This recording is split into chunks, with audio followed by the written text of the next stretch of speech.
All right, let's talk about Grand Theft Auto 6. We're going to walk through what a player's first totally wild 5 minutes in Vice City might actually feel like. This is all based on some rumored gameplay scenarios, and trust me, it's pure chaos. So let's dive right in. Okay, so this is you. You've waited years, you finally loaded up the game, you're ready for this epic new adventure, and then, bam, instant regret. That single feeling is what kicks off all the madness we're about to get into. So picture it, right? You're in your car, the sun's out, you're cruising down those iconic Vice City streets, just taking in the sights, maybe vibing to the radio. It all feels so normal, almost peaceful. But, this is GTA. Peace never lasts long.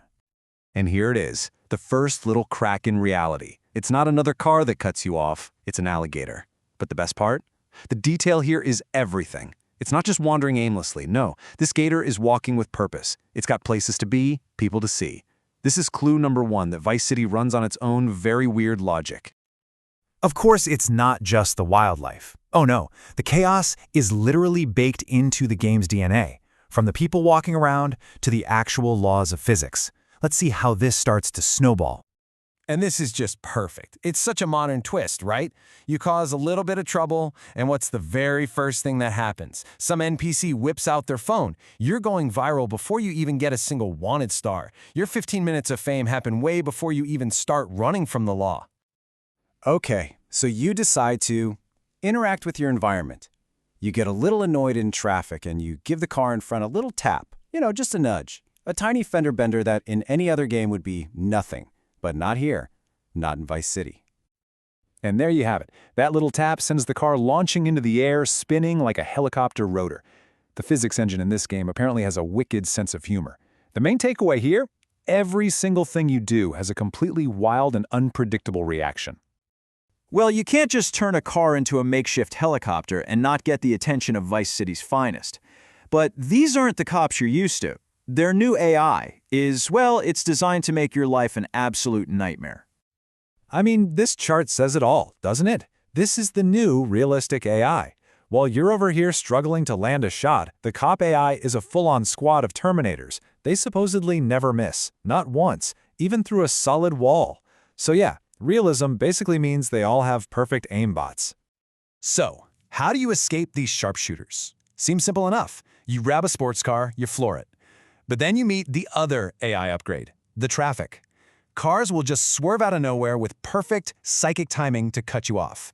Every intersection basically turns into a scene from a Fast and Furious movie. Okay, so you can't fight the people, you can't outrun the cops. Surely you can find a safe spot in nature, right? Wrong. So wrong. In this new Vice City, it feels like the entire food chain has a personal vendetta against you. So here's your new public enemy list. We've already met the gator on his daily commute, but now you've also got birds literally dive-bombing you out of the sky.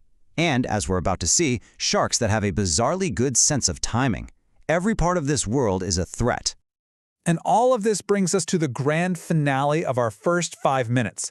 All these different chaotic systems, the cops, the people, the physics and nature, they're all about to crash down on you at the exact same time.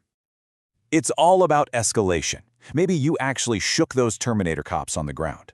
But in your panicked escape, you commit the worst crime imaginable. You jaywalked. And the response? A full-blown helicopter pursuit. There is no such thing as a small crime in this world.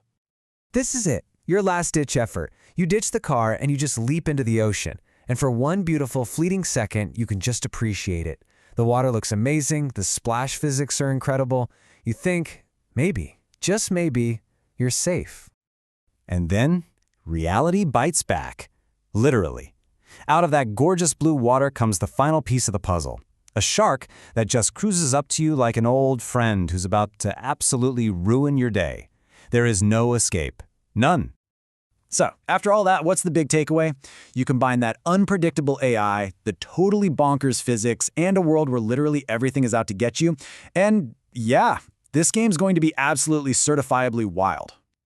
And that really just leaves one question. When you're faced with commuting gators, TikTok-obsessed NPCs, aimbot cops, and sharks with perfect comedic timing, when you finally get your hands on this game, how long do you really think your first 5 minutes are going to last?